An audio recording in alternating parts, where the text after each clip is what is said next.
तिचं एक मत फुटलं, बाकी 11 मतं बरोबर मिळाली आणि एक मत आम्हाला आमचं एक आहे ते मिळालं. कधीच होत नाही हे, नाराज कधी होत नाही. हे अनवाणी फिरणारे कार्यकर्ते आहेत. त्या कशाला ती ठरवण्याची पुढची भूमिका आम्ही महाविकास आघाडी बरोबर आहोत आणि माननीय शरद पवारांबरोबर आहोत, या लक्षात ठेवा. त्याच्यामध्ये कुठेही बदल होणार नाहीये आणि त्याबाबत यामध्ये आज ती चर्चा नाहीये. आता 24 तास पण परवा रात्री तुम्ही पण झोपला नव्हतात, मी पण झोपलो नव्हतो आणि पूर्ण रात्र आपण झोपलो नव्हतो, म्हणून काल मतदान केंद्रात गेलो आणि काल मी 8 वाजता घरी आल्यावर झोपलो होतो, आता उठलो.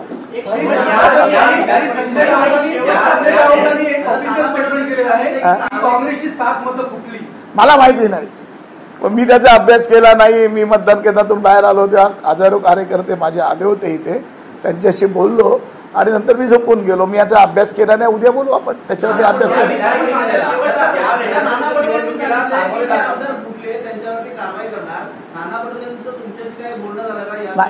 अरे मी सांगतो झालंच नाहीये. तुमच्या बरोबर तरी बोललो का? मी काल बोललो नाही. बाहेर पडल्यानंतर मी लगेच कॉन्टिंगला जाताना ह्याच्याबरोबर बोललो, मी नंतर बोललोच नाहीये.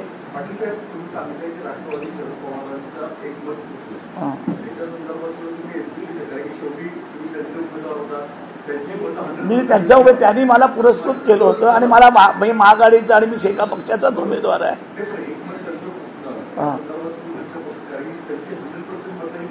अरे दुनियाची मतं फुटली, आम्हाला मानणारी आमच्या आघाडीतली मतं फुटली तर त्यांना काय एक मताने करतात.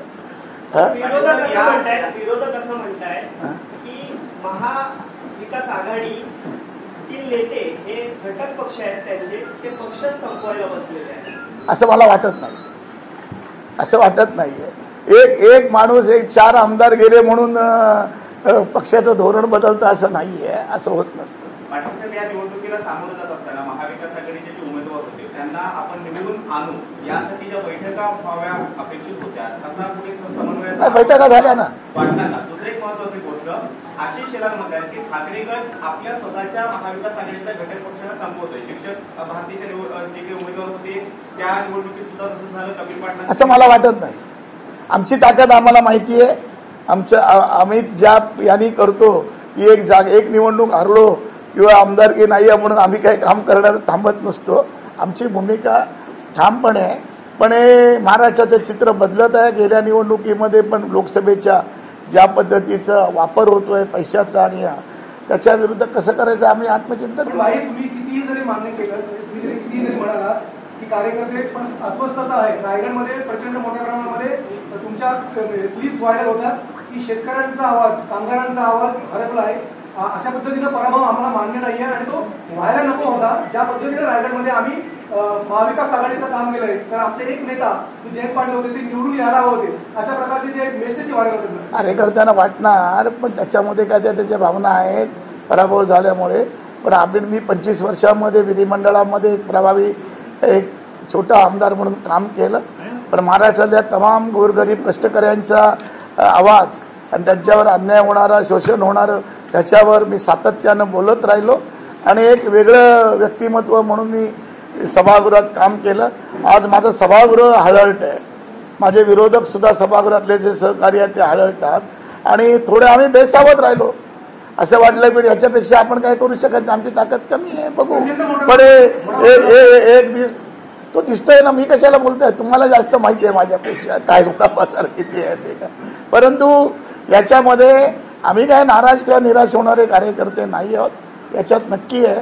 पण मी माननीय पवार साहेबांना धन्यवाद देईन. त्यांनी बराच वेळ माझ्यासाठी खर्च घातला. दिवसातून जवळजवळ 2-3 वेळा ते कॉन्टॅक्ट करत होते आणि अनेक बैठका आमच्या झाल्या. पण त्यांनी जे मला सांगितले होते हे फसवतील ते त्यांच्याकडनं कळलं. कारण त्यांनी जवळजवळ 70 वर्ष या राज्यामध्ये राजकारण केलेलं आहे.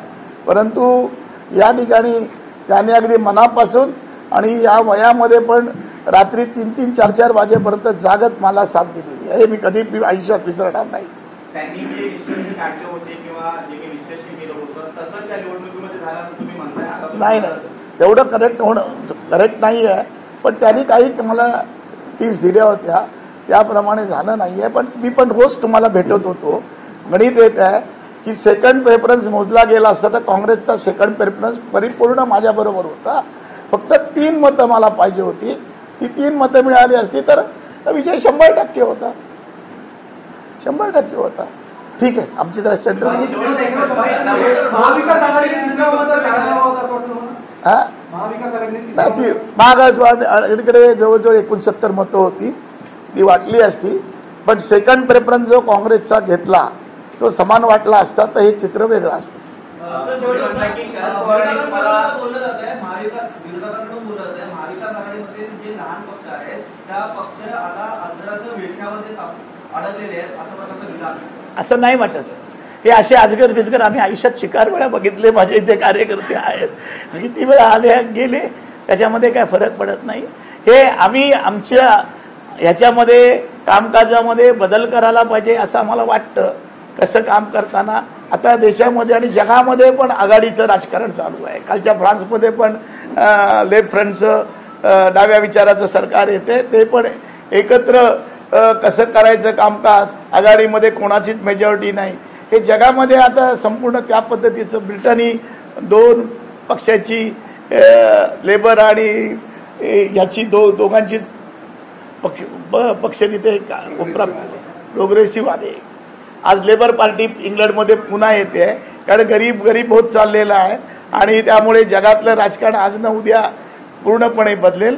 आणि आम्ही सेमी साहेब जी गरीब आहेत, कष्टकरी आहेत, कामगार आहेत त्यांच्याबरोबर घेत आलो असतो.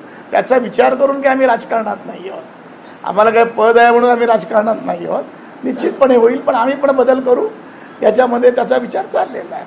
तुम्ही म्हणता की शरद पवारांनी तुम्हाला बराच वेळ दिला, अगदी मध्यरात्रीपर्यंत जागून त्यांनी तुम्हाला मदत केली. मात्र दुसरीकडे सदाभाऊ खोटे कालच्या निवडणुकीमध्ये विजयी झाले, ते म्हणतात की शरद पवारांनी तुमच्या पाठीत खंजीर खुपसला.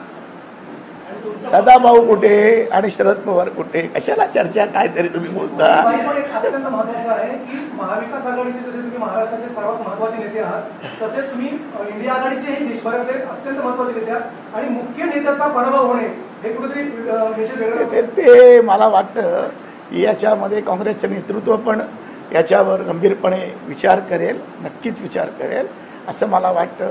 पण मी इलेक्शनचा निकाल लागून 12 तास सुद्धा झालेले नाही आहेत आणि त्यामुळे मी त्याच्यावर एकदम चर्चा करणं योग्य होणार नाही आहे की 3-4 रात्र मी नव्हतो. आणि आज सकाळी उठल्यावर मी आंघोळ केल्याबरोबर पवारसाहेबांना भाकरी न खाता त्यांना भेटायला गेलो होतो, परंतु ते आजारी आहेत, बोलू शकत नाही, फोन पण घेत नाही आहेत. 2-4 दिवसात सगळी चर्चा करू. आणि मी एकतर्फी चर्चा करणं हे बरोबर नाही. आघाडीतल्या सगळ्या घटकांबरोबर, सगळ्या नेत्यांबरोबर चर्चा करून मग माझं स्वतःचं आणि आमच्या पक्षाचं आम्ही आत्मनिरीक्षण करून आपल्याला पुढे वाटचाल करायची.